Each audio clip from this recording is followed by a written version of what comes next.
ஓம் சாய்ராம். சாய்ராம், இப்போ நம்ம பார்க்கக்கூடிய புனிதமான மரம் பார்த்தீங்கன்னா கற்பக விருஷக மரம் சாய்ராம். இந்த புனிதமான கற்பக விருஷக மரம் பார்த்தீங்கன்னா ரகத்தா வில்லேஜில் அமைஞ்சிருக்கு சாய்ராம். பாபா ஷிரடியிலிருந்து ஒவ்வொரு முறையும் ரகத்தாவுக்கு குஷால் சந்த் வீட்டுக்கு டேங்குலர் நம்பர் கூட பாபா குதிரை வண்டியில் வருவார். அப்படி வரும்பொழுது இந்த ரகத்தா கிட்ட இந்த கற்பக விருஷக மரத்துக்கிட்ட பாபா வந்து அமருவார்.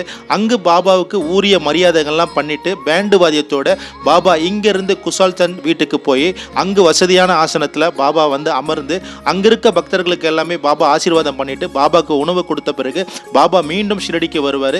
இந்த கற்பக விருஷக மரத்தை பாபா வந்து அமர்ந்ததால இந்த மரம் மிக சக்தி வாய்ந்த மரம். ஷிரடிக்கு போற ஒவ்வொரு பக்தர்களுமே தவறாம இந்த கற்பக விருஷக மரத்தை போயிட்டு தரிசனம் பண்ணுங்க சாய்ராம். இந்த மரம் வந்து 200 இருந்து 250 ஆண்டுகள் பழமை வாய்ந்த மரம் சாய்ராம். பாபா ஷிரடியில் எப்படி குருஸ்தானத்துல வேப்ப மரத்தை புனிதப்படுத்தினாரோ அதே போல இந்த கற்பக விருஷ மரத்தையும் பாபா புனிதப்படுத்தியிருக்காரு சாய்ராம். அல்லா மாலிக்.